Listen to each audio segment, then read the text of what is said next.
al profesor Hernando Bernal a este espacio formativo, esta clase espejo, donde vamos a seguramente a profundizar algunos elementos de lo que son las estructuras clínicas, parte del trabajo que hemos venido abordando en algunas de las clases, ¿sí?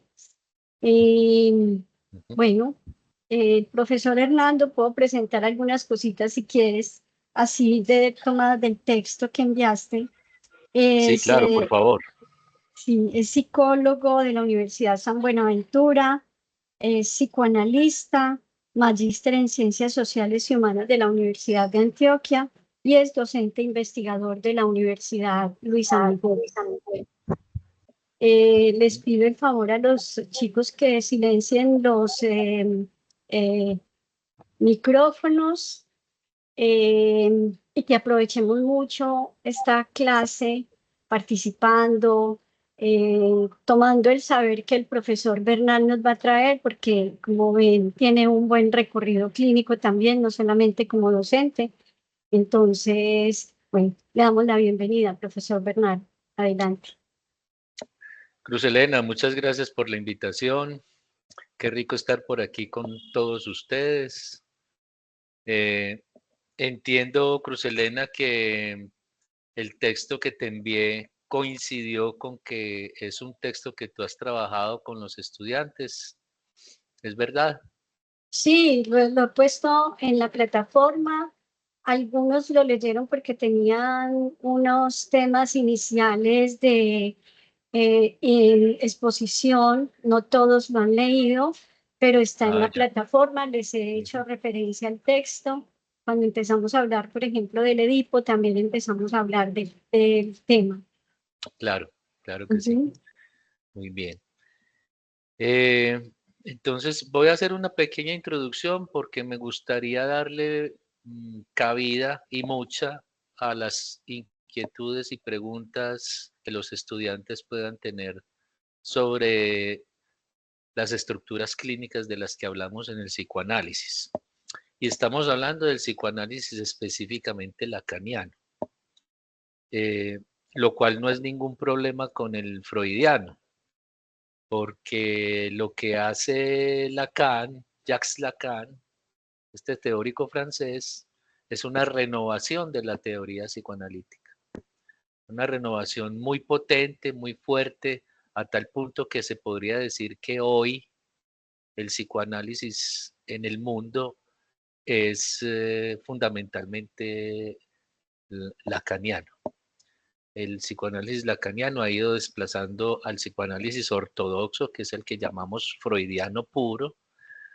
Eh, Al kleinismo también prácticamente lo desplazó.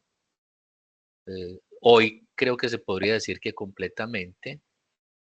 Y queda así el psicoanálisis americano, el que llamamos el psicoanálisis dinámico o relacional, que es muy freudiano. Eh, entonces, ¿qué propone Lacan al hablar de estructuras clínicas? Bueno, primero digamos que en el psicoanálisis las estructuras clínicas son tres y solo tres.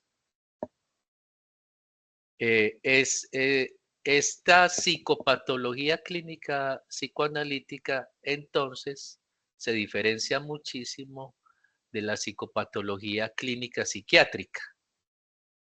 Eh, si ustedes cogen el DCM-5, es un libro así de grueso, gigante.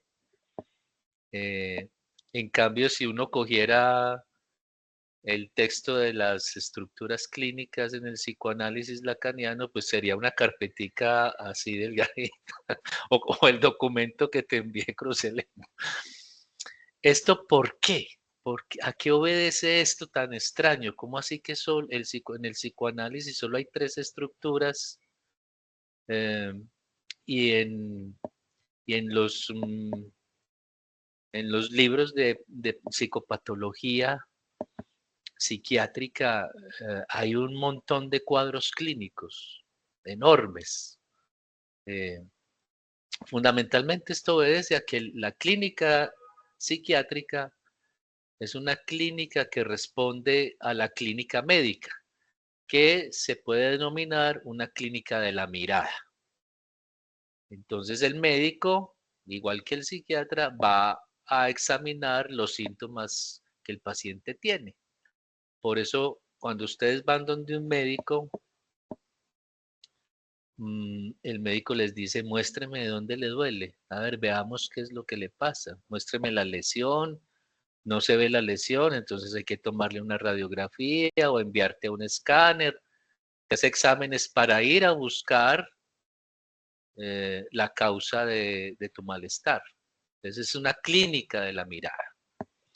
Entonces, con esa clínica de la mirada, la psiquiatría reúne un conjunto de síntomas y nombra o un trastorno o un síndrome o un problema mental, y por eso los cuadros clínicos en la psiquiatría son tantos. Por supuesto, muchos de ellos responden a causas neurofisiológicas. En cambio, la clínica psicoanalítica es una clínica de la escucha, el famoso oído clínico.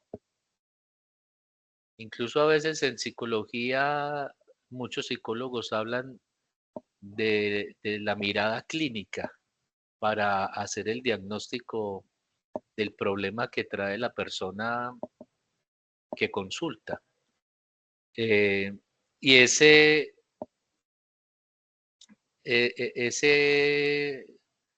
eso responde más a la clínica de la mirada. En cambio, la clínica psicoanalítica, repito, es una clínica de la escucha. Y escuchando pacientes, el psicoanálisis lleva casi, ya va a ser como siglo y medio, escuchando pacientes, ha logrado establecer 3 posiciones subjetivas de cada ser humano. Son tres posiciones subjetivas fundamentales. Y a cada una de esas 3 posiciones subjetivas, y cuando hablamos de posición subjetiva, estamos hablando de lo que dice la persona, lo que cuenta la persona sobre su ser, sobre su existencia, sobre su deseo, sobre cómo se relaciona con las demás personas, el amor, el trabajo, lo que anhela, lo que busca, etcétera, etcétera, etcétera. Entonces, el psicoanálisis ha encontrado 3 posiciones subjetivas fundamentales, y solo 3. Esas 3 posiciones subjetivas se corresponden con las 3 estructuras clínicas de las que habla la teoría psicoanalítica. Ellas son la neurosis, que Freud fue el primero en abordar una modalidad de la neurosis. Su trabajo empezó por ahí, que es la histeria. Entonces el sujeto neurótico no es un invento de Freud, ya existía en la clínica psiquiátrica de su época. Inclusive la palabra neurosis remite a lo neuro, porque se pensaba que la causa de los síntomas podrían tener que ver con una falla en el aparato neurológico. La segunda estructura clínica es la psicosis, que es lo que llamamos vulgarmente la locura, el sujeto que está loco. Y habría que ir a pensar cuando hablamos de un sujeto que está loco, qué le pasa a alguien para poder decir que está loco, aunque a veces, muchas veces, utilizamos la palabra locura o loco para referirnos a muchos de nuestros comportamientos, ¿sí? Muchos de ustedes llegan a la casa a decirle a sus padres, papá, hice una locura. Pero por supuesto eso no te hace estructuralmente hablando, no te hace un loco. Y la tercera estructura es la perversión, que me imagino que con Cruz Elena ya han hablado de la sexualidad humana, han hablado de las perversiones, ya las conocen. esos comportamientos en nosotros los seres humanos que alteran el objeto sexual y la meta sexual. ¿Sí o no, Cruz Elena? Ok. Sí, sí, claro. Hemos hablado de la sexualidad perversa polimorfa Eso, muy bien. como un asunto normal de la sexualidad, ¿cierto? De la sexualidad infantil, claro. Muy bien. Ajá. Hay un problemita con la estructura perversa y es que como nuestra sexualidad es perversa también, lo que acaba de decir Cruz Elena, es decir, que tenemos comportamientos que alteran ya sea el objeto sexual o la meta. Entonces, cuando en el psicoanálisis se habla de perversión, o nos estamos refiriendo a la sexualidad humana, que ella tiene un carácter perverso, todos tenemos rasgos perversos, por ejemplo, eh, o hablamos de la estructura perversa. Pero entonces ya enseguida aclaramos un poquito qué es lo de la estructura perversa. Muy bien. Entonces tenemos esas tres estructuras: neurosis, perversión y psicosis. Esas estructuras son fijas, no cambian. Cada uno de nosotros queda inscrito por su paso por el complejo de Edipo, que Cruz Elena también ya mencionó que lo vieron. Por su paso por el complejo de Edipo, cada uno de nosotros queda inscrito en una de esas tres estructuras. Y eso tiene mucho que ver entonces, ya que estamos hablando del complejo de Edipo, tiene mucho que ver con los vínculos que cada uno de nosotros estableció con sus cuidadores, fundamentalmente papá La y otra vez mi mamá. compañera me dijo que usted le había mencionado que como ella tenía un trabajo no era necesario asistir a clase. ¿Hay alguien con el micrófono Pamela. abierto? Bueno, Pamela, Sí, como que, señora, buenos días. como que tiene visita y a la vez que está en la clase está atendiendo a la visita, que Bien, suele pasar mucho con nuestros estudiantes cuando hacemos estas cosas. Bueno, listo. entonces, No, buenos días, profe. buenos días, Pamela. Buenos días, Pamela.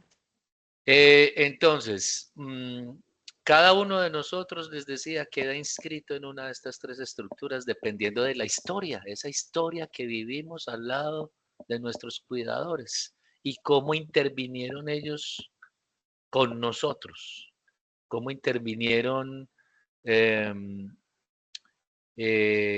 con sus normas, con sus reglas, hay una ley fundamental que se transmite en el complejo de Edipo, que es la prohibición del incesto, es decir, cómo nos hicieron saber a nosotros que todos establecemos un vínculo amoroso con nuestros padres, los hombres fundamentalmente con la madre y las mujeres fundamentalmente con el padre, ese vínculo amoroso, cómo nos transmitieron esa prohibición hacia esos objetos eh, a los que amamos por el solo hecho de haber llegado a sus vidas, en la mayoría de los casos. Es decir, cómo nos hacen saber a nosotros que si quiero una mujer como mi mamá,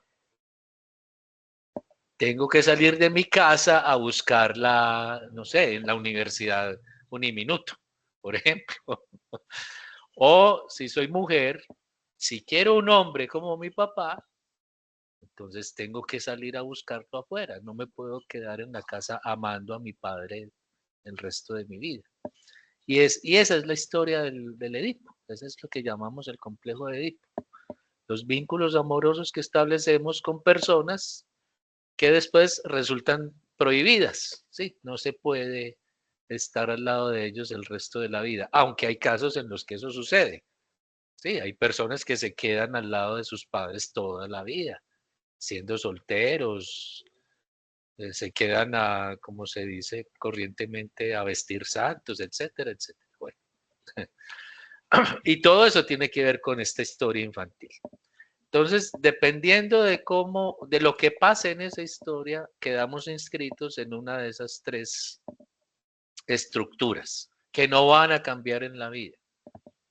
Si tú eres neurótico, lo serás toda la vida. Si tú eres perverso, lo serás toda la vida. Y si eres psicótico, también lo vas a hacer todo el resto de tu vida. En cada una de esas tres estructuras hay modalidades. En la neurosis hay dos modalidades fundamentales que seguramente han escuchado ustedes en la clase con Cruz Elena. La histeria, que es fundamentalmente femenina, y la neurosis obsesiva, que es fundamentalmente masculina. Eso significa que si tú eres una mujer, probablemente eres una neurótica histérica. Y en el psicoanálisis, cuando hablamos de la mujer histérica, estamos hablando de su estructura. No es para hablar mal de las mujeres, ni para degradarlas, ni para molestarlas. No, es que es en la teoría psicoanalítica es el nombre que se le da a la posición de una mujer que es neurótica, es decir, ella es histérica. Hay hombres histéricos también. Fue uno de los primeros descubrimientos que hizo Freud cuando abordó a la histeria a finales del siglo XIX.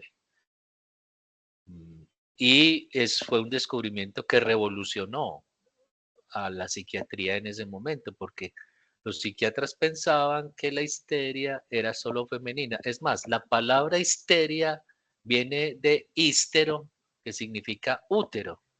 Entonces los médicos de su época pensaban que solo las mujeres podían ser histéricas y Freud encuentra casos de hombres que también lo eran. Esa es la neurosis histérica, que es femenina, y la neurosis obsesiva, que es masculina. Aunque hay mujeres que tienen síntomas obsesivos, claro. Esas que son muy necias con la limpieza, con el orden. Esas mujeres que a veces las llamamos, ay, tú como eres de cuadriculada, porque es muy rigurosa, muy controladora de los aspectos de su vida. Bueno, entonces, histeria y neurosis obsesiva en la neurosis, en el cuadro clínico, en la estructura neurótica. En la perversión encontramos todas las perversiones que vieron en la clase con Cruz Elena. Hay dos tipos de perversiones, aquellas que alteran el objeto,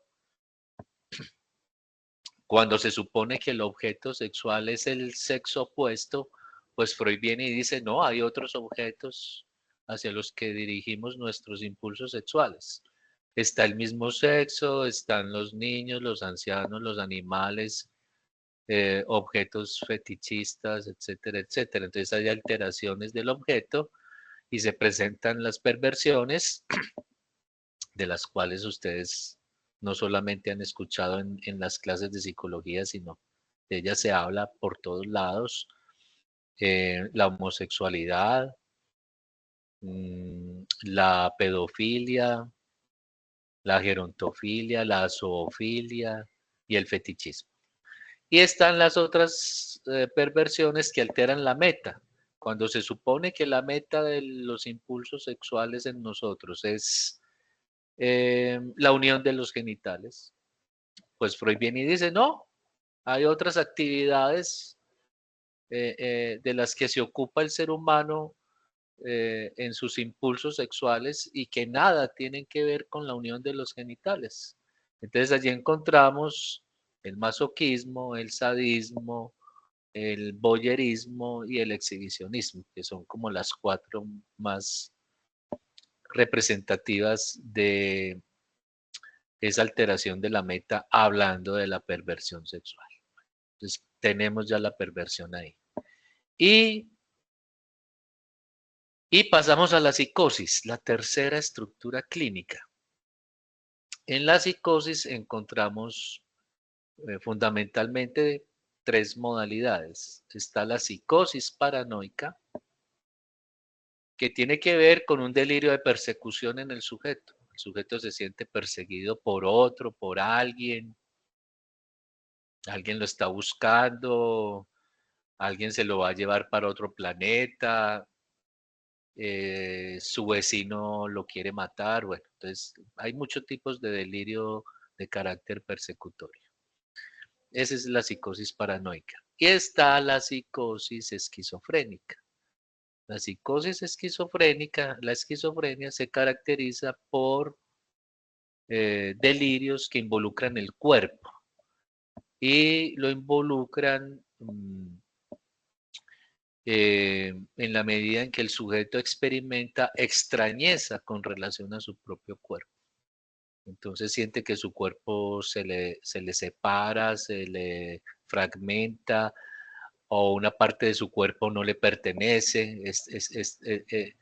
Esta idea es la que más presentan, por ejemplo, en series de televisión y en películas, que llega alguien a la consulta de un médico y le dice, vea, esta pierna que tengo aquí no es mía, no me pertenece, quítemela por favor. Y también extrañeza consigo mismo. Desde el sujeto que un día se levanta, se mira frente al espejo y dice, ¿y ese que está ahí frente a mí quién es? No lo conozco, ¿de dónde salió este tipo? Entonces son psicosis esquizofrénicas. La mayoría de las psicosis, es decir, de las personas que están locas, la mayoría de las psicosis involucran las dos modalidades, es decir, son esquizoparanoides. Hay fenómenos de fragmentación del cuerpo y de extrañeza con relación al cuerpo, y también hay un delirio de carácter persecutorio. Y la tercera psicosis, de la que hoy se está hablando mucho, porque se ha exacerbado, han aparecido, hoy por cada 60 niños aparece un niño autista. Entonces es el autismo, que es la psicosis infantil. Hace 30 años, de cada 100 niños había un niño autista. Y hoy, de cada 60 niños, hay un niño autista. Entonces, algo pasó, algo ha pasado con nuestra sociedad, con nuestra cultura, con nuestra salud mental, digámoslo así. Algo ha pasado que hace que hoy en día aparezcan más casos de autismo en los niños, que antes no sucedía eso. Algo pasó. Bueno, entonces tenemos psicosis paranoica, psicosis esquizofrenia y la psicosis infantil, que es a la que llamamos autismo. Entonces les dije al comienzo que estas estructuras clínicas, neurosis, perversión y psicosis, responden a una posición subjetiva. Entonces hablemos de la posición subjetiva y Una pasamos a conversar. preguntita antes de pasar, Claro, Fernando, como a Crucelina. eso. La melancolía, o lo que comúnmente se conoce como depresión, o maníaco-depresión, o bipolar, ¿en qué lado queda eso? Pues yo entiendo. Bueno, la melancolía es una cuarta modalidad de la psicosis. Entonces, si están haciendo la listica, psicosis paranoica, esquizofrenia, autismo, agreguen ahí melancolía. Con la melancolía hay que ser muy específicos, porque hoy se confunde mucho la depresión con la melancolía. Y no todas las personas que se deprimen son psicóticas, no. La melancolía adquiere unas características muy singulares. Es un sujeto que padece de un vacío existencial tenaz, horrible, y también carga con una culpa con relación a todo lo que pasa a su alrededor. Entonces son características muy fuertes, digámoslo así, que hacen posible el diagnóstico de ese cuadro clínico, y que también tiene un carácter un tanto paranoico, porque el sujeto se siente como responsable de todo lo que sucede, de todo lo malo y dañino que sucede a su alrededor. Eso es muy distinto a un sujeto que se deprime por alguna razón, ¿cierto? Entonces hoy se confunde mucho la melancolía con la depresión, pero hay que ir a hacer el diagnóstico de una manera muy detallada para no llamar loco a cualquier persona que hoy se deprime, porque hoy nos deprimimos muy fácilmente. Hoy Y la eso, depresión, sí, hoy la que depresión hoy es un problema de orden público, podría uno decirlo. generalizado, que Sí, hay una depresión generalizada. ese llamado a hacer un diagnóstico muy juicioso, muy agudo, tiene que ver precisamente con esa escucha atenta y Ah, aguda sí, sí, para poder determinar de qué lado está realmente el sujeto, si es claro, una sí. tristeza que cualquier ser humano transita, Ajá, o si es un estado melancólico del cual es inclusive hasta difícil sustraerse al sujeto de ese estado, ¿cierto? ujú, sí, sí. Entonces sí, gracias Cruz Elena por traer a la melancolía a la psicosis. Muy bien. Entonces hablemos de las posiciones subjetivas en cada una de estas estructuras. Nos enseña el psicoanálisis lacaniano lo siguiente. Así lo describe Lacan. El sujeto neurótico, la posición subjetiva del sujeto neurótico, que les dije que la posición subjetiva es cómo se relaciona el sujeto con su vida, con su existencia, con su ser, eh, en el amor, cómo se desenvuelve, en el trabajo, cómo se desenvuelve, etcétera. Cuando les pregunto a cada uno de ustedes, hábleme de usted ya empieza a dar cuenta de esa posición subjetiva, ¿sí? Ah, yo soy fulanito de tal, soy así, soy de esta manera, no me gustan estas cosas de mí, tengo estas cualidades. Entonces, esa narrativa va dando cuenta de tu posición subjetiva. Entonces dice Lacan, lo que caracteriza al sujeto neurótico es que es el sujeto de la duda. Es el sujeto que duda de todo. Eh, es el que se pregunta permanentemente qué quiero, para dónde voy, de dónde vengo, cuál es el sentido de mi existencia, a qué vine yo a este mundo. Y bueno, todos los que somos neuróticos nos la pasamos toda la vida tratando de darle respuesta a esas preguntas, ¿sí? ¿Qué sentido tiene mi vida, mi existencia? ¿Para dónde voy? ¿Qué quiero estudiar? Probablemente a muchos de ustedes, cuando empiecen a hacer las prácticas en psicología, de pronto dicen, ay, no, esto no es para mí, esto no era lo que yo quería, y renuncian a la carrera y se van a hacer otra cosa porque son problemas existenciales, ¿cierto? Problemas que probablemente ustedes tuvieron antes de ingresar a estudiar. Terminan el bachillerato y se empiezan a preguntar, ¿y yo qué voy a hacer? ¿Y yo qué voy a hacer con mi vida? ¿Qué será lo que quiero estudiar? Entonces, ese es el sujeto neurótico. Hay Es que una se caracteriza. pregunta, Sí, Cruz. Nidia quiere hacer una pregunta. Ay, Le qué damos la rico. palabra. Sí, claro, Nidia, empecemos adelante. con las preguntas. Profe, me surgió una duda. Es que Sí, estamos hablando sobre la posición subjetiva del sujeto neurótico. sí, Dentro de esa posición subjetiva, ¿no está en algo esa estructura melancólica de la cual tú estabas hablando? no, no. Eh, el sujeto melancólico, pues ojalá nunca tengan que enfrentarse a un sujeto melancólico. Además, el sujeto melancólico no suele ser alguien que vaya a consultar. Él padece de un dolor existencial tenaz que lo deja casi que paralizado y casi siempre lo conduce al suicidio. Esas personas a las que les duele la existencia muchísimo, les duele profundamente, sienten un vacío enorme e inmenso en su existencia, son las que terminan suicidándose y lo hacen decididamente, es decir, es el suicida que se mata de verdad, porque claro, conocemos un montón de personas que han intentado quitarse la vida en un acto desesperado, corren a quitarse la vida, pero fallan, fracasan. No, este es un suicida que sí lleva a cabo ese acto.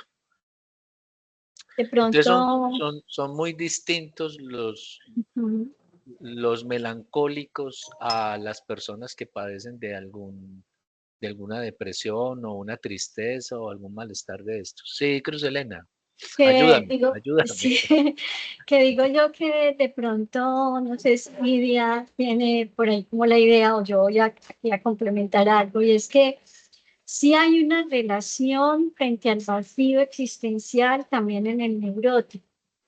Sí, Sí, y en clase hacíamos un ejemplo con un puzzle, con el vacío necesario para poder mover las fichas de la existencia y de ajá, la vida, para sí, tener una cierta relación al movimiento y al deseo que hace que ese sujeto busque o se mueva en la vida, ¿cierto? Hay algo de ese vacío existencial y a veces al neurótico le pesa, le duele, hay un dolor de existir, pero es muy distinto, así como dice el profesor Bernal, es muy distinto a un dolor de existir del melancólico. ¿Ya? Por eso es tan importante la escucha de qué lado está hablando el sujeto y ujú, poder diferenciar si esto es una neurosis común y corriente por donde pasa el sujeto y transita algunos momentos difíciles y digamos que lo bajonean cosas en la vida, ¿cierto? sí, O una melancolía realmente de ese carácter tipo suicida. No hay nada que hacer, es muy eh, difícil. Digamos, no hay nada que hacer para el sujeto y es muy difícil uno estar allí jalando un poco, sacar un melancólico de es, su hoyo. Es ujú, muy complicado, sí, ¿cierto? Entonces, ahí hay una gran diferencia. ¿Sí? ujú. Dale, profe, muchas gracias. Gracias, Cruz. Esa descripción que hiciste es muy afortunada. Y sí, nosotros los neuróticos también padecemos de un dolor de existir, pero contamos con las herramientas para hacer algo con eso. Esa es la diferencia con el otro, con el melancólico verdadero, que él no encuentra herramientas para salir de ese hoyo, digámoslo así, de ese hoyo en el que se encuentra. Muy bien, esa es la posición subjetiva del neurótico, es el sujeto de la duda. El sujeto perverso, él tiene una certeza sobre el goce, sobre cómo satisfacer sus impulsos sexuales. Un muy buen ejemplo de un sujeto así es Garavito, nuestro famoso asesino serial colombiano. Ese sujeto que hace poco murió de un cáncer en un ojo, estaba en la cárcel afortunadamente. Un sujeto que se dedicó toda su vida a abusar y matar niños. Pues ese era como el sentido de su existencia. Yo creo, si Garavito se preguntara a qué vine yo a este mundo, la respuesta sería a matar y violar niños. Eso es, y a eso está dedicado el perverso, es decir, es un sujeto que tiene una certeza sobre cómo satisfacerse sexualmente. Entonces Eh, sabe a dónde ir, qué hacer, a quién va a encontrar, tiene una certeza sobre lo que le gusta al otro, etcétera, etcétera. Y no tiene dudas sobre eso. No como nosotros los neuróticos, que cuando, por ejemplo, después de una experiencia sexual nos quedamos pensando, ay, sí lo hice bien. Hasta le preguntamos a la pareja, ve, ¿y si te gustó? Estamos llenos de dudas con relación a la satisfacción sexual. No, el perverso sabe muy bien qué hacer, cómo hacerlo, dónde, con quién, y lo hace. Mientras que nosotros lo fantaseamos, cuando tenemos fantasías de carácter perverso, no, él va y lo realiza como Garavito, que le gustaban los niños y le gustaba también no solo abusar de ellos, sino asesinarlos, y lo hacía. Lo hizo más de 200 veces, mató a más de 200 niños y estaba dedicado a eso. Cruz, te escucho. bueno, voy a decir una cosita muy concreta para darle la palabra también aquí a dos estudiantes que están queriendo preguntar. Claro. nosotros pusimos, pues bueno, yo les puse en la plataforma virtual un video, les sugerí que lo vieran, no sé si tú lo has visto, sobre el monstruo de Warner. Ah, sí, también. Es interesante como para también mirar un poco diagnóstico diferencial Ujú, y poder determinar qué aspectos son. Todavía no hemos abordado mucho de la psicosis, hemos mencionado cosas, hemos hablado un poquito más de la perversión y de la neurosis, pero ese sujeto también tiene una posición, por lo menos se ve en sus actos, ¿cierto? ujú. Muy perversa, ¿cierto? Yo espero que los estudiantes lo hayan visto ya, porque es un video que enseña también, por lo menos la historia, más allá del video, es la historia de cada sujeto, cómo uno va diferenciando lo que Hernando nos está diciendo de la posición de goce, o sea, posición de satisfacción, a Ujú, veces así sin pena ni gloria, ujú. independientemente de si el otro sufre, no sufre, que además es un poco también como gozar del sufrimiento del otro, ¿sí? Ajá, sí, sí. Bueno, era como eso. Les damos la palabra aquí a Sí, los claro. Valentina García Y y Sara, luego a Sara. Adelante. Listo. Buenos días, profes, ¿cómo están? Les quería preguntar si entonces el hecho de que el perverso pues ya pues como que cometa el acto, entonces, por ejemplo, una persona que tiene pensamientos perversos, o sea, no es perverso porque no comete el acto. correcto. Si se queda solo fantaseando, lo más seguro, lo más probable es que sea un neurótico con fantasías perversas, porque las tenemos, ¿sí? Nosotros los neuróticos tenemos fantasías perversas, rasgos perversos, nos gusta hacer cositas un poco extrañas en el encuentro sexual, por ejemplo. Hay una Ah, película ok, muy buena, gracias. sí, eh, y tener rasgos o fantasías perversas no te hace un perverso pleno, un verdadero perverso. Y bueno, recordé algo escuchando el caso de Cruz Elena, y es que otras de las características del perverso pleno, del perverso verdadero, aparte de que sabe muy bien cómo satisfacerse sexualmente, tiene una certeza sobre eso, eh, es que es un sujeto que difícilmente va a sentir culpa. Cruz Elena aludió a eso. Y es un sujeto que no tiene vergüenza de lo que hace. No, no le da vergüenza, no le da pena. Si ustedes escuchan las entrevistas que le hicieron a Garavito, una de Pirri y otra de un periodista ahora antes de morir, Garavito empieza a contar lo que hacía con los niños sin ningún pudor, sin ninguna vergüenza. Eh, incluso puede hasta justificar lo que hace porque es por esa certeza que tiene con relación a lo que le gusta hacer sexualmente. En cambio, nosotros los neuróticos sí sentimos pena, sentimos vergüenza, nos cuesta hablar de nuestras fantasías perversas o inclusive decirle a la pareja, ve, hagamos esto que a mí me gusta. Hay una película muy buena que nos enseña muchísimo sobre mm, la historia del psicoanálisis, el abordaje de la histeria por parte de Freud. La película se llama Un método peligroso.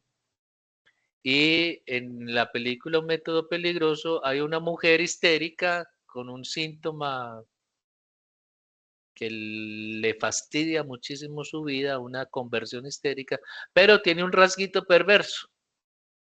Y es que a ella le gusta que le den nalgadas. Entonces, en el encuentro sexual con su amante, que no les voy a decir quién es para que vean la película, en el encuentro sexual con su amante, ella le pide a su compañero sexual que le den nalgadas.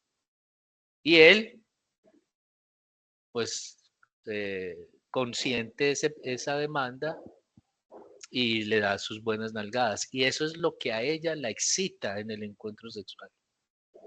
a ella la emociona muchísimo que le den nalgadas. Todos nosotros los neuróticos tenemos rasgos sexuales, es decir, nos gustan ciertas cositas que nos hagan en el encuentro sexual, por ejemplo, ¿sí?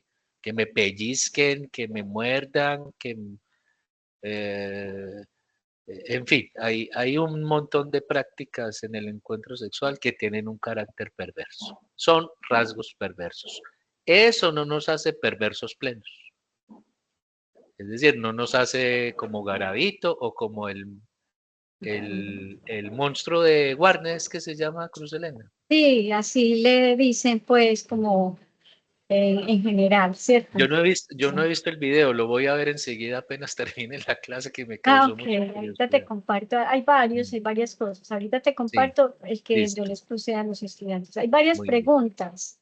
Sara, Adelante, Sara, Hola, buenos días, profes, ¿cómo buenos están? días. Yo tenía una pregunta. Lo ¿Ustedes que por pasa qué no prenden la cámara? ¿Les da pena o qué? Parecen neuróticos. ¿Les da pena? ¿Les da no, vergüenza? la mía ¿Eh? está dañada, la mía Cruz no, Elena y la yo mía sí tiene problemas. exponiéndonos. poniendo el cuerpo. Y ustedes con la cámara apagada. Bueno, te escuchamos. Discúlpame que te interrumpí. Tranquilo. Bueno, lo que pasa es que yo vi el video de la profesora sobre el monstruo de Warner y, Ujú. bueno, al muchacho el señor le hacían la entrevista, como que contaba su historia y él empezaba diciendo que, pues, en su infancia sufría mucho maltrato por parte del padre y que la Ujú. madre, pues, estaba, pero habían otros hijos y ella decía que no iba a sacrificar otros hijos por estar pendiente como de uno solo. Ajá, sí. Y él contaba pues cómo mató, él en realidad cuenta cómo mató a como 4, 5 personas creo, Ajá. pero supuestamente él mismo dice que mató a otras más. Pero me parece muy curioso porque él decía que no se veía como una persona mala, que no entendía por qué lo llamaban monstruo, porque él lo que hacía era salvar a esas personas, porque dos niños que mató eran hijos de una muchacha con la que él estaba saliendo. Y como él mató a la muchacha, o sea, la madre de los dos niños, él decía que estaba salvando a los niños de un mundo cruel o que crecieran sin madre o algo así. Entonces tenía, no sé Ese es si como, eso ese también, es el delirio psicótico del tipo. si eso O sea, también es él se como un piensa un rasgo. salvador. Él se piensa un Es, salvador. ok. Y eso también, porque bueno, otra cosa también que me pareció curiosa fue si él sufrió tanto maltrato por parte del padre en su infancia y él decía que con sus hijos era súper cariñoso, salían, no sé, a manejar bicicleta, a hacer cosas. Y a la esposa, pues él tuvo como 3 esposas y a las 2 primeras, pues como que nunca hubo una que otra agresión, pero no pasó a mayores. Entonces, ¿por qué sí hacer eso con los demás y por qué con sus hijos no? No tendría, digamos, una persona así tan mala, por decirlo así, y Mm. no hacerlo de pronto algo con los hijos, o eso cómo sería. ¿No influiría también su infancia con respecto a eso? Eh, sí, es que cada sujeto perverso pleno, pues tiene su propia historia y sus particularidades. En efecto, puede ser alguien que se case, tenga hijos y cuide de ellos, pero sus impulsos sexuales, ya se trate de un perverso pleno o de una psicosis que se desencadena, eh, los hace elegir otros objetos distintos a los suyos, a los propios. Eso puede pasar perfectamente. Entonces, por eso a veces uno encuentra personas que uno queda sorprendido, personas que casadas, con hijos, que responden por su familia, terminan siendo asesinos o, sí, asesinos seriales. Y hay muchas películas y series sobre eso. Eh, es decir, sobre padres de familia ejemplares que, que son asesinos seriales, es decir, perversos plenos. Que tienen Eh, como una especie de doble sí, vida, doble vida. Llevan una y doble vida. que sí, Y, ocultan, digamos, esa sí, parte. Ujú. el cine y los que hacen series de televisión explotan mucho ese tipo de personajes. Esos que llevan una doble vida son, son cariñosos, amables y queridos con los suyos y sus vecinos, pero se dedican a matar a otras personas y a ser crueles y sádicos con otras personas. Y sí, eso se da en la vida real, eso puede pasar perfectamente. Hay No un sé. límite, de pronto, aquí para complementar algo, por eso también puse ese video, pues es una entrevista que le hacen ahí a este sujeto. Ujú. Y hablando también de Garavito, ahí hay un límite entre la psicosis y la perversión interesante, porque yo he pensado que también hay desencadenamientos psicóticos que tienen un arreglo perverso. Digamos que una manera de resolver ciertas cosas muy delirantes también es decir, voy a ser el Salvador. Por ejemplo, Garavito se hacía llamar Bonifacio en Mm, algunos de los pueblos que él iba, tenía un modus operandi, ¿cierto?, de su manera, y él decía realmente, así como este otro sujeto, que estaba salvando a los niños, que él sí, estaba, sí. él era un salvador, Mm, ¿cierto? Y él era bueno, porque era un sujeto bonachón, pues como se conoce, ¿cierto? sí. Bueno, era eso. Por aquí hay otras preguntitas, Luz Mary, y luego María Isabel. Luz Mary. No, profe, bueno,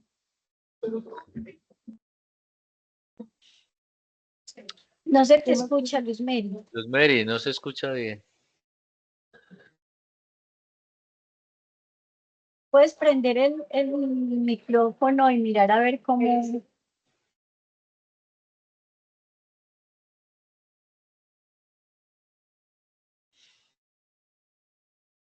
Le damos la palabra mientras tanto a María Isabel Anaya, mientras Luz Mary resuelve lo del micrófono. Ujú, sí. Profes, ¿cómo están? Buenos días. Buenos días. Eh, una característica, no sé si será así, pero que noté mucho en el monstruo de Warner, es que él se enfatizaba mucho en la venganza, ¿sí? De cada caso que hablaba y que hacía relación, y de cada persona que mató, lo relacionaba con la venganza. Y otra cosa es que a él se le ha tildado como monstruo. Ese es el eslogan pues, que la sociedad le puso. Y entonces él se escudriña en que monstruo es la droga, son las drogas, monstruo es, o sea, es otra cosa, es una manera como de solaparse. Entonces, pues mi pregunta sería, el hecho de solaparse sería una característica pues de las personas que son perversas, y el ponerse como más bien victimizarse, y fíjense que él no se pone como monstruo, porque él pone un punto a favor de él, que fue un buen papá, que él fue un buen Ah, esposo, eso es lo que lo hace un solapado. sí, de alguna manera. Entonces, Pero ser solapado no es lo que lo hace a él un perverso pleno. Pues si ser solapado nos hiciera perversos plenos, todos seríamos perversos plenos. Entonces, sí, claro, es una manera de él defenderse de lo que hace y presentarse como víctima. Lo señalaste muy bien, María Isabel. Pero eso no es lo más característico, yendo como a la profundidad de la estructura de lo que es un perverso pleno o un psicótico.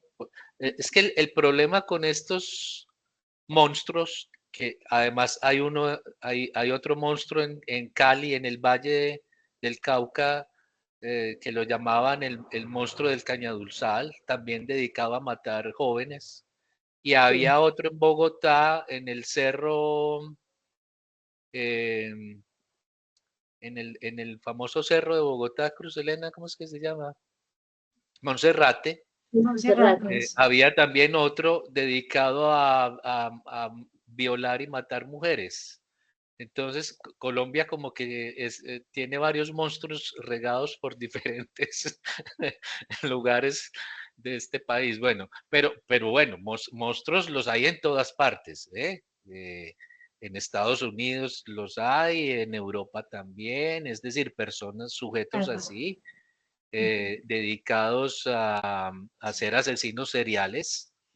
Y detrás de eso, lo que el psicoanálisis va a buscar es el diagnóstico, que no es fácil, no es fácil, porque claro, hacen actos crueles y eso ya los pone en una posición perversa, ya los hace perversos, pero lo que hay que ir a ver es si es un perverso pleno o si es una psicosis con un comportamiento perverso.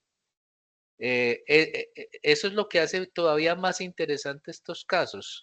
Por ejemplo, Garavito, cuando uno escucha la entrevista que le hace Pirri a Garavito, en un momento Garavito empieza a hablar como de su interés por la religión y que se sentía muy llamado por Dios y que incluso el diablo le decía cosas, le ordenaba hacer cosas. Y eso ya empieza a decirnos, uy, este es un tipo con un delirio paranoico, un delirio psicótico, eso de escuchar voces es muy relevante cuando se habla de la estructura psicótica. Pero también estaba dedicado a violar y matar muchachitos. Entonces, en efecto, son casos muy interesantes porque nos hacen pensar o dudar, y bienvenida la duda para todo, si se trata de un perverso pleno o si se trata de un psicótico con un delirio que lo lleva a tener actos perversos. Y a veces queda la duda. No, a veces nosotros, los psicoanalistas, no tenemos la certeza con relación a si se trata de una psicosis o de una perversión plena. Cruz Elena, ayúdame. Sí, sí, es cierto que es complicadísimo el tema del diagnóstico y de determinar, sobre todo porque muchos de estos sujetos que tienen una conducta perversa terminan desarrollando un delirio, ¿sí? Un delirio más del orden de las psicosis. Por eso es Sí, tan importante el tema y quiero resaltarlo como la diferencia entre una clínica de la mirada de solamente el fenómeno a una clínica de la escucha que nos permite a nosotros poder diferenciar según el discurso por dónde es que este sujeto se está moviendo. claro. ¿Sí? Claro. ¿Le parece si le damos la palabra a los otros compañeros? No sé si María terminó su pregunta, sigue con la mano levantadita. Si Mary ya dejó entonces de lado su pregunta o era un error haber levantado la mano. Bueno, no sé quién estaba primero, Estefanía o Cindy. Buenos días, yo, profe. Bueno, mi pregunta es la siguiente, o sea, estas personas que tienen estos comportamientos, digamos que sí, tan perversos, a ver, ¿son conscientes de que están haciendo algo malo y se hacen ver como salvadores, como personas buenas, o realmente, o sea, son conscientes de cómo satisfacer su deseo sexual, ¿cierto? Pero también son conscientes de que están haciendo algo malo y se hacen pasar por salvadores o toman eso como que en serio sí soy un salvador, sí estoy ayudando a una persona haciendo esto y, o sea, y pasa por alto que en serio es algo malo. Muy buena pregunta, porque tiene que ver con la ética, con la moral del sujeto. Y está estrechamente relacionado con que el sujeto experimente culpa, es decir, responsabilidad con respecto al acto que hace. Entonces empecemos por nosotros los neuróticos. Nosotros los neuróticos nos caracterizamos también por experimentar culpa. Y a veces sentimos culpa de todo. Pensamos en algo y nos sentimos culpables. Dejamos de hacer algo y nos sentimos culpables. Tenemos una actividad sexual con alguna extravagancia e inmediatamente sentimos culpa. Ay, ¿yo por qué hice esto? ¿Qué pasó aquí? ¿Qué es esto tan raro? Esto no lo debía haber hecho, pero me gustó. Así somos los neuróticos. Sentimos culpa y una responsabilidad moral, digámoslo así, porque hemos introyectado la moral que nos transmitieron nuestros padres. No sé, Cruz Elena, si ya vieron la segunda tópica freudiana, en donde Freud le da cabida, le da cabida a una instancia en nuestro psiquismo que nos está vigilando, juzgando y castigando. Es el famoso super yo. Ajá, sí. El famoso super yo. Entonces, nosotros los neuróticos tenemos un super yo que nos está juzgando permanentemente con relación a todos nuestros comportamientos y pensamientos. El perverso no. El perverso no introyectó esa moral porque además no se la transmitieron.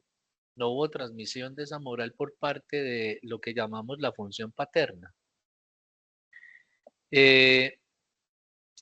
Entonces, ¿qué hace el perverso pleno? Construye una moral propia. Casi que hace una ética para él y justifica su comportamiento a partir de esa ética que hace para él.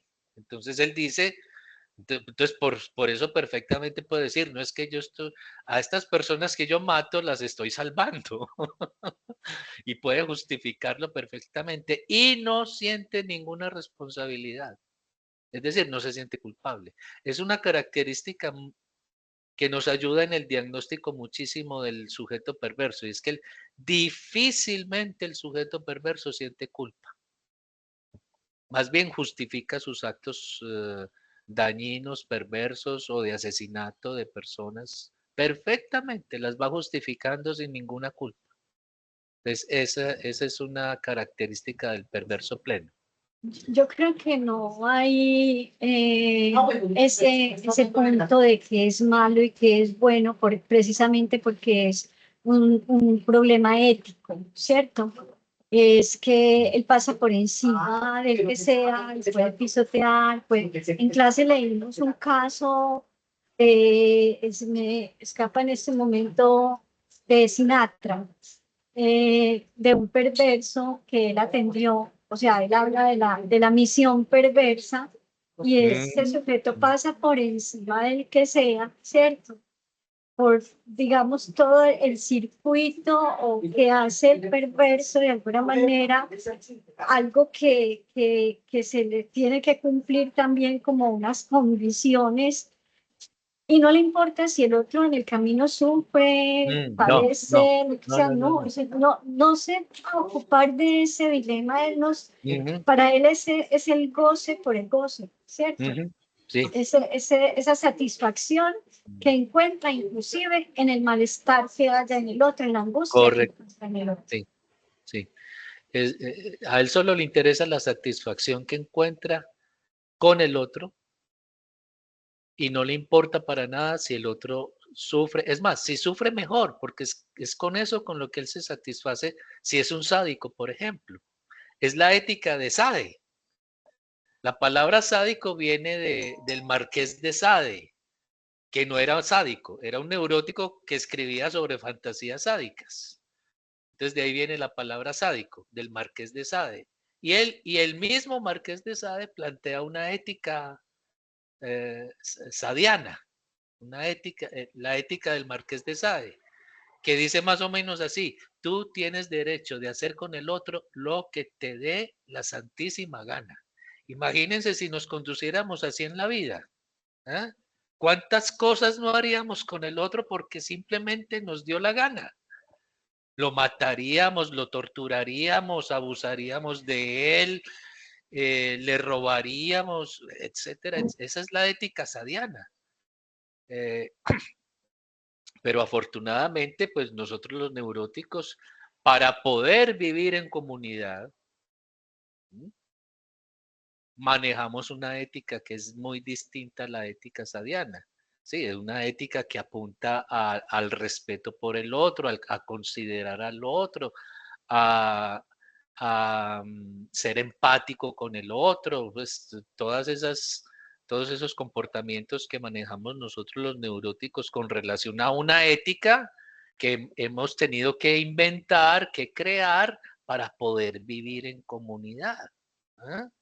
Para poder, digamos, lo voy a decir de esta manera porque además es verdad, para poder soportarnos los unos a los otros sin correr a eliminar al otro, que es lo Claro. que es lo que a veces nos gustaría, es lo que a veces nos gustaría hacer, sí. Ay, Hay este que me hacer estorba, renuncias. este me miró feo, no me gustó lo que me hizo, lo voy a matar. No. Es lo que conocemos como que hay que hacer renuncias pulsionales Ajá, para poder hacer exactamente. cultura, para poder estar Exacto. con el otro. ¿sí?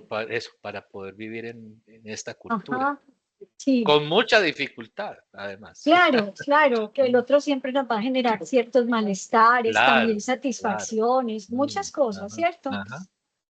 Me acordaba, aquí voy a poner en la conversación la idea, por lo menos, y para darle la palabra aquí a las dos estudiantes, y es esa serie de Bebé Reno. No sé si la han visto, yo la he mencionado varias veces en clase. ¿Cuál es, Cruz? Bebé Reno. Ah, Es sí, una claro. serie Sí, sí, sí. de Netflix donde uno ve Sí. allí como un sujeto sometido a una condición también muy masoquista, a un asunto muy de goces, poder salir de un lugar ahí, pues también con una condición de goce, pero también ahí se encuentra el perverso, se encuentra el neurótico y se encuentra el psicótico. En esa serie uno puede ver los tres lugares, las tres estructuras encarnadas en algunos de los personajes, ¿cierto? Y ahí hay un sujeto absolutamente perverso, pues como con que no le importa, simplemente el perverso sabe leer lo que el otro quiere y va por eso. Ajá, Entonces sí, lee que además. este sujeto quiere ser un comediante como con lo malo que es de comediante y lo quiere y lo pone en un lugar así, claro, pero va y busca lo que él obtiene lo que él quiere. Y no le importa si a este le estropeó la vida, pero logra lo que quiere, ¿sí? ¿Qué pasó con Hay sí, otra sí, serie, hay dale. otra serie en Netflix de un asesino serial que es Dahmer, que también es También. muy famosa, entonces se las recomiendo para cuando la puedan ver. Se llama Dahmer, así como suena con H intermedio. Listo, Bueno, Cindy, Tatiana. Hola, ¿cómo están? buenos días, Cindy. Mira, lo que yo pues alcanzo como a analizar de todo, pues en mi concepto yo pienso que esas personas son personas muy inteligentes, porque cuando uno ve como las entrevistas, yo creo pues en mi concepto que ellos tratan más, es como saben que son entrevistados y que eso va pues al público, es como engañarnos moralmente, como hacernos sentir a nosotros culpables de haberlos llamado monstruos o haberlos tachados de Sí, sí. malos, porque siempre en las historias de ellos cuentan como esa infancia triste, esa infancia Sí. pues que les produjeron sus padres, pero en realidad pues Garavito con su Biblia, que usted sabe que es un país muy creyente, pues si creen en el arrepentimiento, entonces yo creo que ellos son muy inteligentes, más yo creo que solapados y tratar de justificar ellos lo que, pues en mi concepto lo que tratan ellos es como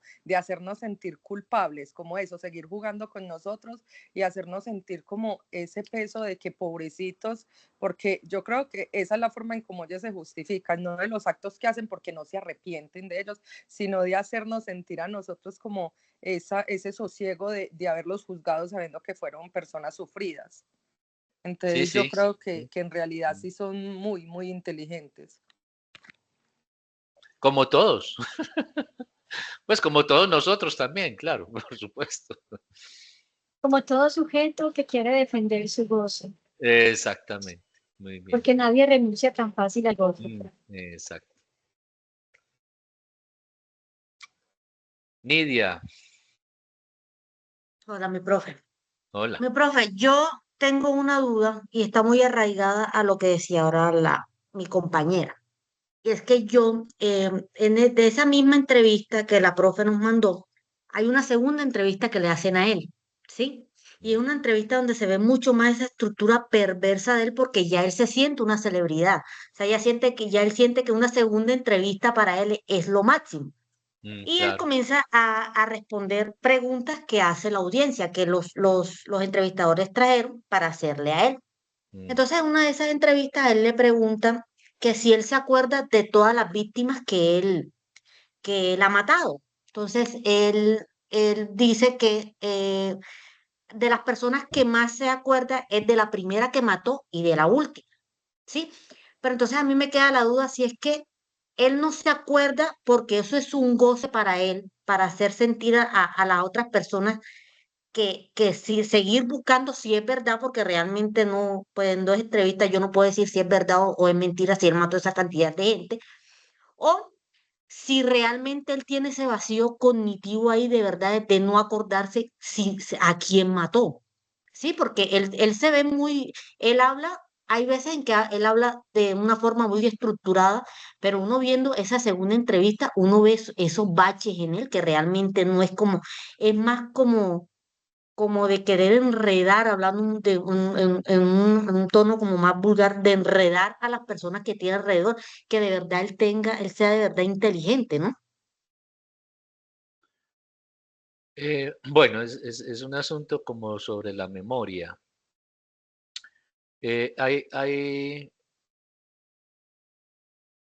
Con relación a eso, hay algo que también es característico del perverso pleno.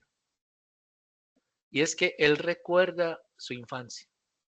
Él recuerda el maltrato al que fue sometido. Él recuerda los hechos dramáticos de su infancia que además lo llevaron a ser lo que es.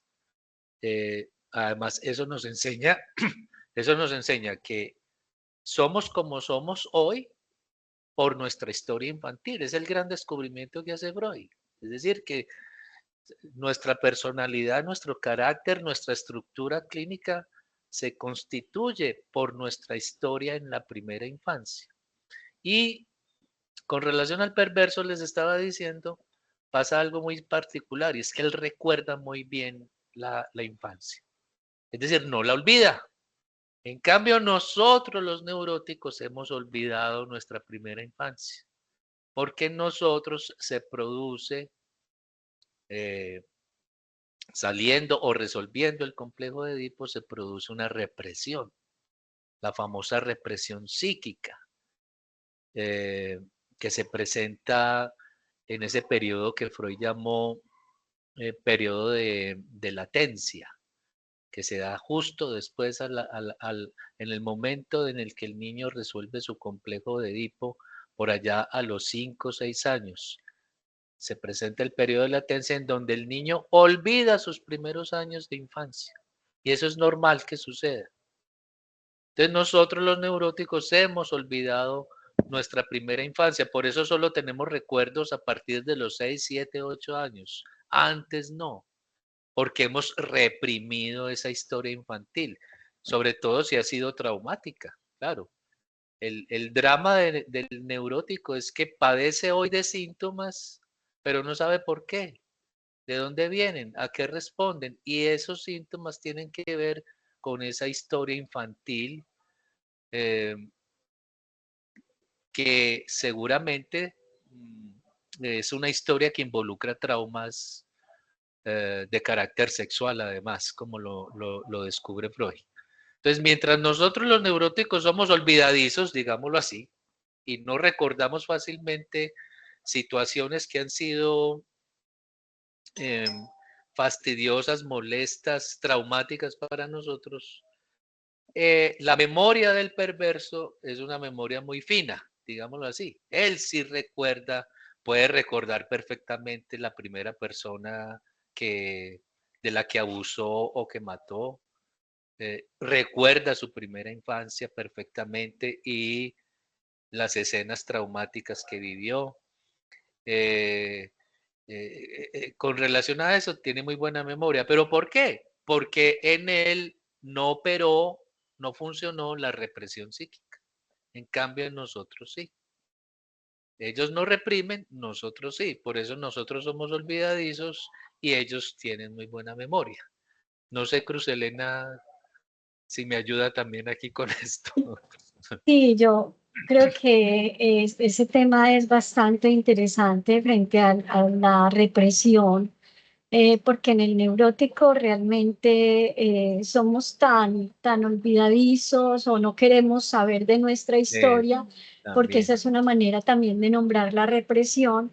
En cambio, aludiendo un poco a una de las preguntas que hacían ahorita de la venganza, es que este sujeto, por ejemplo, no olvidar, porque la venganza no es solamente con las mujeres a las que él estaba asesinando porque fueron infieles o algo así, también es una venganza con el padre Ajá, que de alguna claro. manera lo maltrató tanto, que lo Mm, sacó de la claro. casa, que lo quería ahogar y que además es el modo que él utiliza con las mujeres también, que es ese mismo modo en que el padre lo maltrataba, ¿cierto? Entonces, fíjense que uno va atando cabos, digamos, tal vez el tema de que no recuerde otros asuntos sea más una habilidad de él, o porque se haya centrado más en esta primera y en esta última y no quiera dar mucho detalle, aunque es raro, porque si él estaba en ese espectáculo, ¿cierto? Ahí como el centro de la atención de la audiencia, ¿cierto? Estaba en un show, realmente. Mm, Entonces, sí, bueno, claro. él maneja el asunto y puede decir también ciertas cosas. Ahí no tenemos la posibilidad clínicamente hablando de verificar, por ejemplo, desde la escucha, a ver si este sujeto, si realmente tiene una desmemoria, ¿cierto? Ajá. O qué pasa O, o con es- esos o está fallos. inventando una Facilitan. historia, o sí, Exacto, lo sí puede es. hacer perfectamente, claro. Claro, Al claro. fin y al cabo, está siendo el protagonista del Exacto. show. ¿Mm? Eso, Sí, entonces él es maneja que los hilos. en ese espacio es que me llamó la atención, porque es que él en la primera entrevista dice que él tiene recuerdos desde cuando él tenía 3 meses. O sea, De y cuando entonces, estaba en el... si Sí. yo tengo recuerdos cuando yo tengo 3 meses, porque yo no tengo esa percepción de saber Mm, cómo la maté y qué hice. ¿Sí? Entonces ujú. me queda la duda si es que de verdad no se acuerda o es la mañita de él para obtener la atención y que le pregunten y que le Más pregunten para él bien, dar más más información. bien. Ganar audiencia ahí porque ya tiene un Sí, público sí. capturado, entonces hay Mm. cosas reales que se ha hecho y hay otros que se inventan, entonces por eso no tiene tanta memoria de eso, ¿cierto? Correcto. No sé si Cindy, Tatiana todavía iba a decir algo. Por aquí está Estefanía. Cindy tiene la mano levantada. Démosle la palabra a Cindy entonces.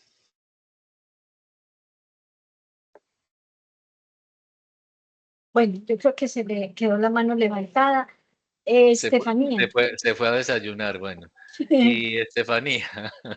Bueno, complementando un poco lo que decía la compañera, pues yo creo que puede ser que él normalizó tanto, pues en el caso de Garavito, normalizó tanto lo de los abusos, lo de las muertes, que por eso él dirá que no recuerda todas. Es como la primera vez que uno monta en bicicleta, que eso sí lo recuerda, las caídas y todo eso, y la última vez que montó en bicicleta o algunas veces, pero no recuerda todas, porque yo creo que ya fue una conducta tan normalizada que, no sé, o sea, ya es como cualquier cosa que él haga como en su día a día.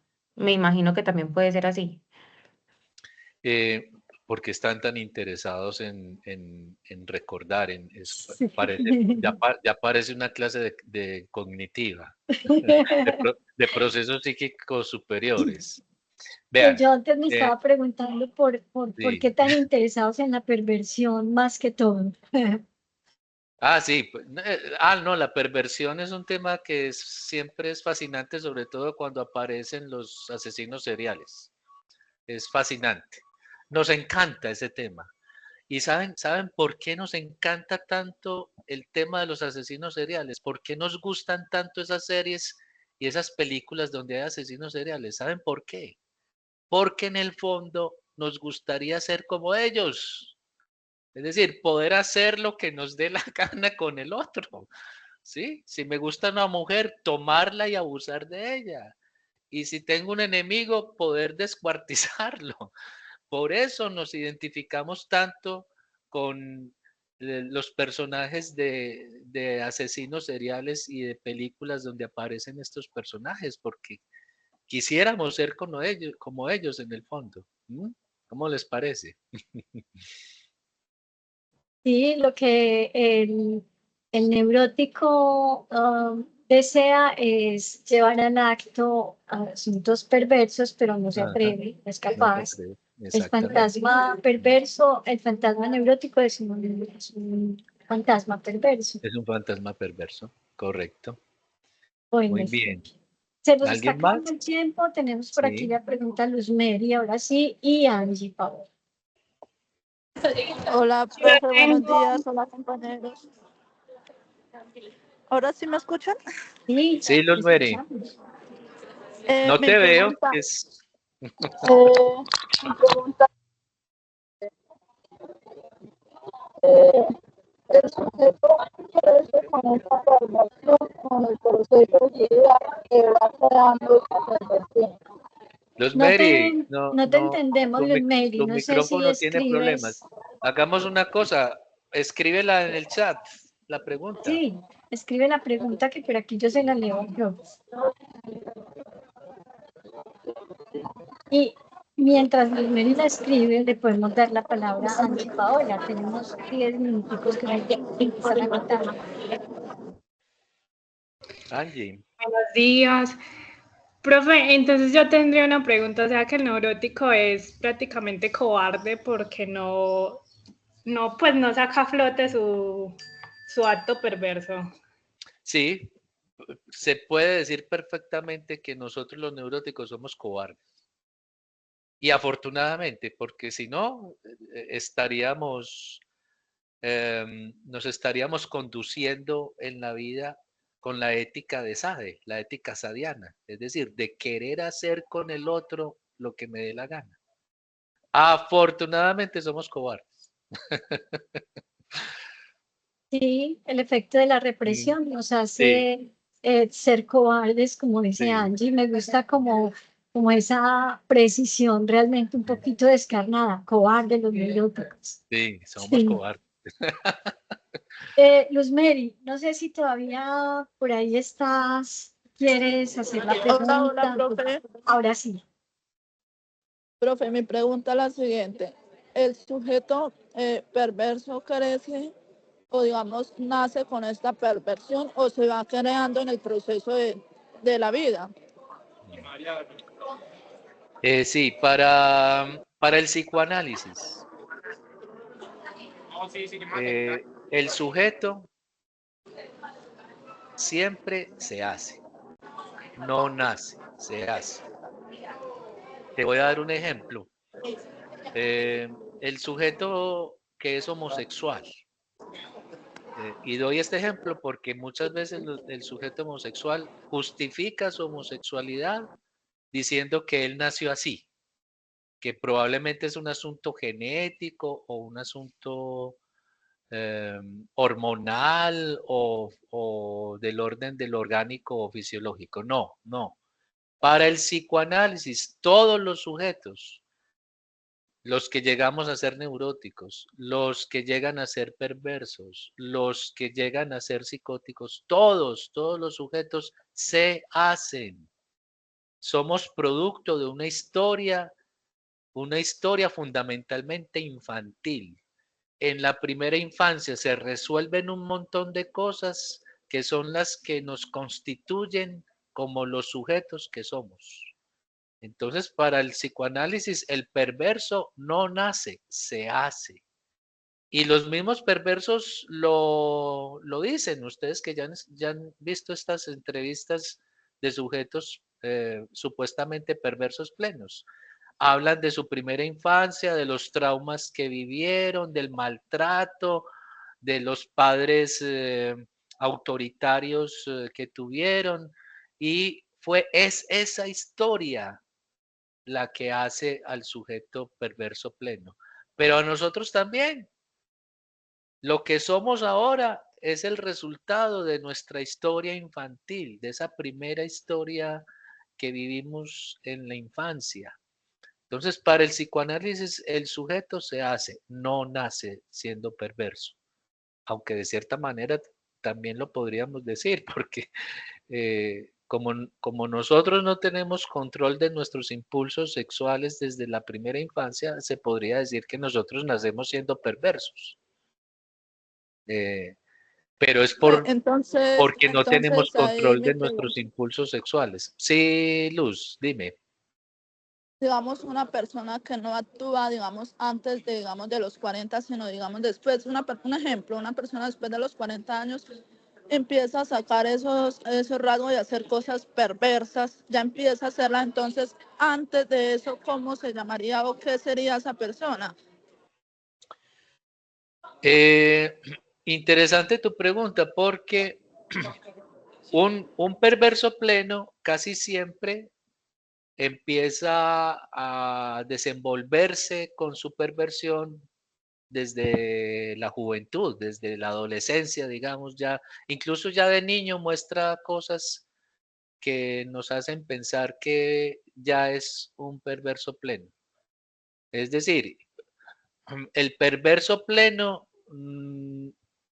no se reprime de llevar a cabo su perversión desde la infancia, desde la adolescencia. Cuando un hombre de 40 años empieza a hacer cosas de carácter perverso, uno podría decir que es más bien un neurótico que por fin, a los 40 años, digámoslo así, se decide a hacer cosas perversas, que eso no lo hace un perverso pleno, sino más bien un neurótico con un rasgo perverso. Por ejemplo, un sujeto neurótico que en el encuentro sexual o en los nuevos encuentros sexuales a los 40 años le pide a su pareja que le introduzca el dedo por el ano, hablando pues de la zona erógena del ano. Entonces, claro, que le estimulen el ano metiéndole el dedo por allí es un rasgo perverso en un sujeto neurótico que por fin, después de 40 años, decide pedirle a su pareja que le haga esas cositas, digámoslo así.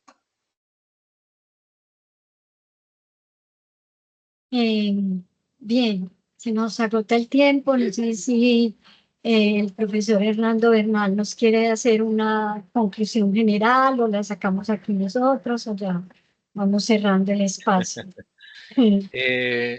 No, muy rico el encuentro, muy rica la invitación, Cruz Elena.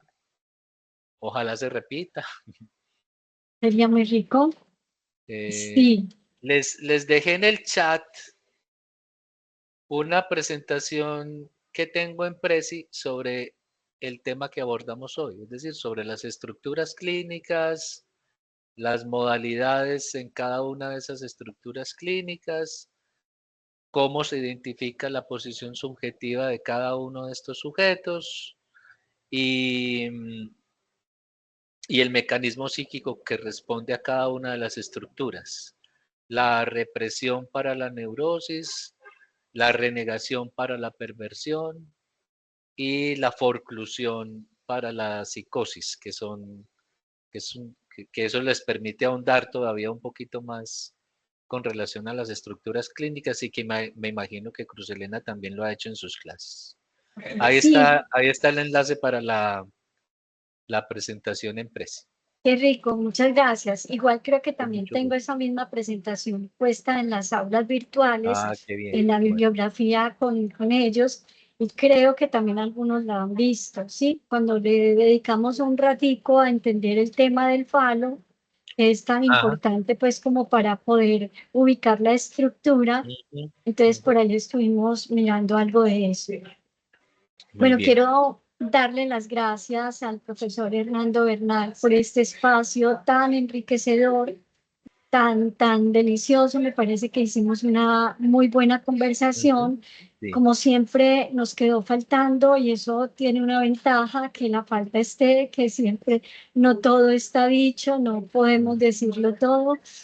Y también las gracias a los estudiantes que se conectaron, que nos alimentaron con estas preguntas, la conversación, porque realmente se hizo un espacio muy rico. Entonces yo también esperaría que se vuelva a repetir, que se vuelva a dar un claro. espacio como eso con Cruz, otros tú te temas. pregunto una cosita. Tú estás en la NEL. Sí, pues ahorita no soy asociada de la ANEL, pero Ah, sí estoy, sí. estoy con el trabajo de niños con autismo en Ah, uno a qué bien. uno y en la Excelente. red Borde que Ah, en hace uno a parte uno, de sí. Bogotá y Medellín. Qué bien. ¿Y hiciste la maestría en la de Antioquia, la de Hice la psicoanálisis? maestría en la Universidad de Antioquia Ah, bueno. en No, es que somos investigación. compañeritos, pero no nos conocíamos. Desde hace rato, yo conozco a Hernando desde hace mucho rato en la universidad, pero realmente hemos tenido pocos encuentros así Ajá, tan ricos sí, como este, sí. ¿cierto? Qué rico. Pero sí, Muy sí, bueno. muy bueno como seguir fortaleciendo estos espacios académicos e investigativos también, ¿por qué no? Claro, Para claro. que, bueno, me parece que hacer una buena transmisión con los estudiantes es de lo más importante, poder Ujú, fortalecer allí como el saber, muy difundir un bien. poco el psicoanálisis, quitarle la tara y el miedo de que es complicado, ¿cierto? Después me envías la grabación, por favor, Cruz Elena. Claro que sí, Al sí. correo, al correo. Ok, bueno, Listo, muchachos, feliz día, bueno. muchas gracias, que Chao estén muy chicos, que bien. estén muy bien. Hernando, muchas gracias. Ok, chao, chao. Gracias, hasta luego. Profe, Hasta gracias. luego, gracias. Gracias.